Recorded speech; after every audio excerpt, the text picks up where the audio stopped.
कृष्ण छोटी उम्र से ही अनेकों चमत्कार दिखा चुके हैं। ऐसा ही एक चमत्कार उन्होंने तब किया जब बरसों से उनकी बाट जोह रही त्रिवक्रा को उन्होंने नई जिंदगी दी। कृष्ण और बलराम मथुरा पहुंचे। उन्होंने इतना बड़ा नगर पहले कभी नहीं देखा था, इसलिए वे बहुत उत्सुक होकर सब कुछ देख रहे थे। नगर के कुछ धूर्त लोगों ने इन दोनों ग्रामीण बालकों के साथ चालाकी करने की कोशिश की, लेकिन वे दोनों इतने चतुर थे कि उन्होंने चालाकी करने वालों को उनके ही जाल में फंसा दिया।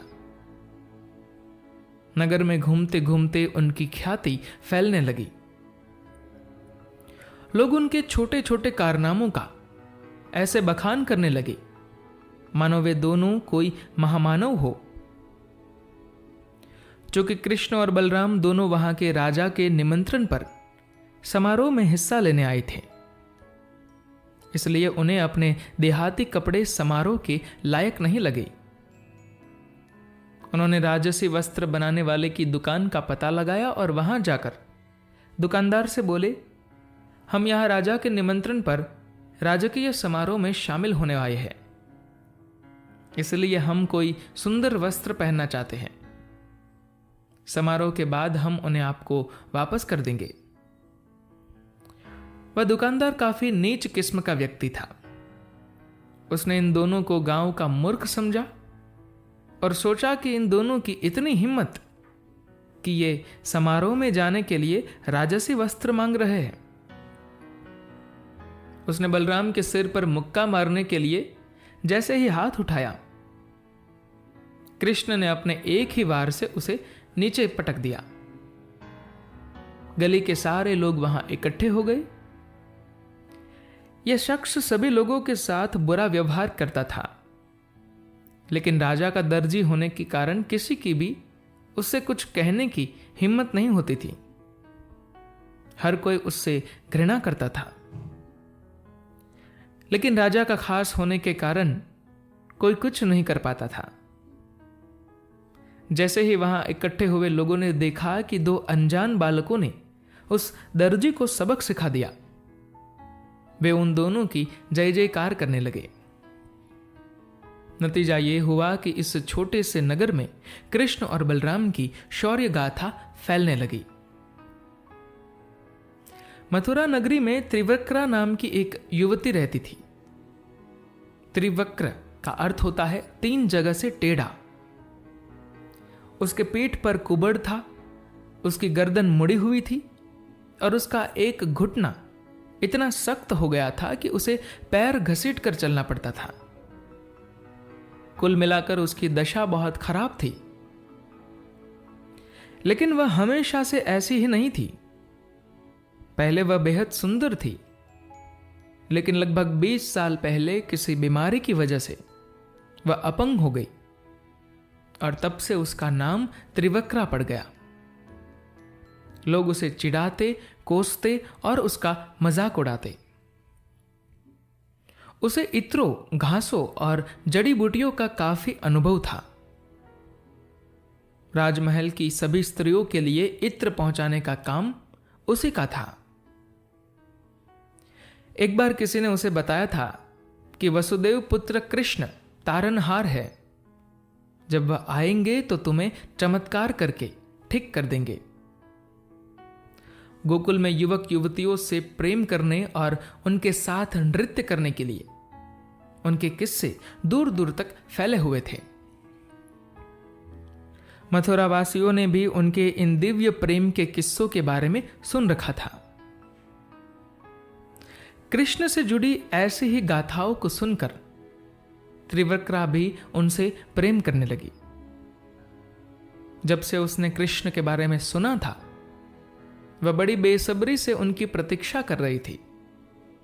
उसे पूरी उम्मीद थी कि वे आएंगे और उसे पीड़ा से मुक्ति दिलाएंगे। त्रिवक्रा को लोग कुब्जा भी कहते थे। कुब्जा का अर्थ है बौना। वह वास्तव में बौनी नहीं थी, बल्कि अच्छे कद की महिला थी लेकिन उसकी कमर झुक गई थी। इसी वजह से वह छोटी लगती थी और उसे शर्मिंदा होना पड़ता था। लोग उसका खूब मजाक बनाते, लेकिन वह किसी को कुछ नहीं कहती थी। अपनी शर्मिंदगी और दुख को छुपाने के लिए वह हमेशा मुस्कुराती रहती थी और लोगों पर इत्र छिड़कती रहती थी। इसी तरह से उसकी जिंदगी चल रही थी। वह कभी भी खुद को शीशे में नहीं देखती थी, क्योंकि उसे लगता था कि अगर वह अपने बेढंगे शरीर को देख लेगी तो वह ठीक होने की उम्मीद खो बैठेंगी। जब वह अपने घनिष्ठ लोगों से बात करती तो उनसे कहती कि एक दिन वसुदेव पुत्र आएंगे और मुझे ठीक कर देंगे। लोग उससे कहते, तुम्हारा दिमाग खराब हो गया है। तुम अच्छी तरह जानती हो कि तुम हमेशा के लिए अपंग हो चुकी हो। त्रिवक्रा के वैद्य, उसके रिश्तेदार और मित्र भी हमेशा कहते थे कि तुम बेकार का सपना देखना छोड़ दो, कि तुम एक दिन ठीक हो जाओगी। तुम्हारी जिंदगी ऐसे ही चलेगी। लेकिन उसे मन में पूरा विश्वास था कि एक दिन वसुदेव पुत्र आएंगे और उसे पूरी तरह ठीक कर देंगे। त्रिवक्रा ने भी राजा के दर्जी को कृष्ण के वार से जमीन पर गिरते देखा। उसने लोगों से पूछा, यह बालक कौन है? किसी ने कहा, यह नंद के पुत्र है और गोकुल से आए हैं।